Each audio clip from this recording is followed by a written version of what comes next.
The Jungle Rabbit and the Magical Oasis.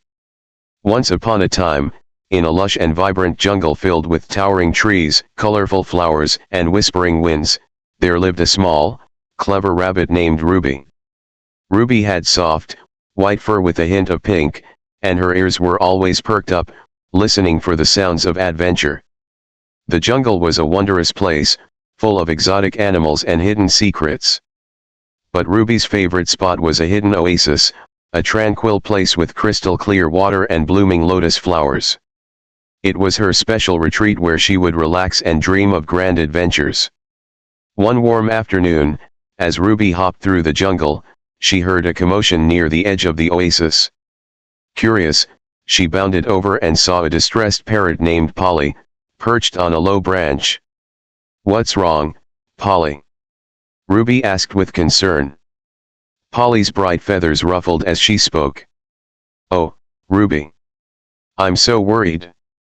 The magical lotus flower, which keeps the oasis enchanted and peaceful, has been stolen.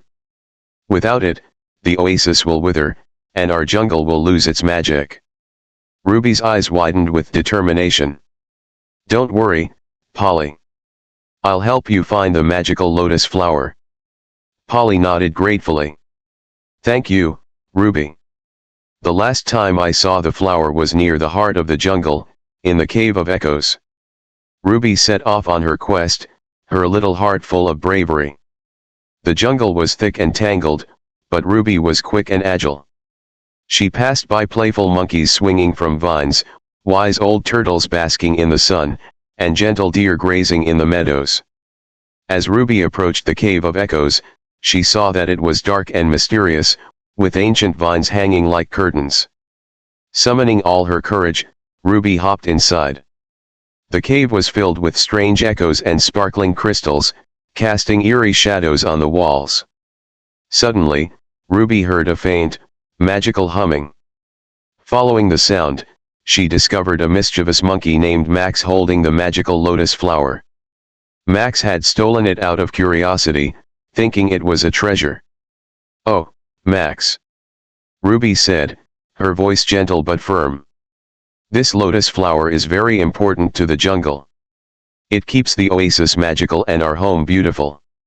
You must return it." Max's eyes widened with regret. "I didn't know. I just wanted to see what made it so special. I'm really sorry." Ruby smiled kindly. "It's okay, Max. Just return the flower, and everything will be all right." Max nodded and carefully placed the lotus flower back in its rightful place at the oasis. As soon as the flower touched the water, the oasis shimmered with renewed magic. The lotus flowers bloomed even brighter, and the jungle seemed to sparkle with joy. Polly flew in and chirped happily. "You did it, Ruby. The oasis is magical again, thanks to you." Ruby felt a warm glow of happiness. "I'm glad I could help. And thank you, Max, for returning the flower." Max grinned and swung from a vine. "I've learned my lesson. I'll never take something that doesn't belong to me." From that day on, Ruby, Polly, and Max became great friends. They often gathered by the oasis to share stories and enjoy the magic of their beautiful jungle home. Ruby's bravery and kindness had saved the day, and she was celebrated as a hero among the jungle creatures. And so, Ruby the rabbit lived happily ever after, surrounded by friends and the enchanting beauty of the jungle, knowing that her home was safe and magical once more.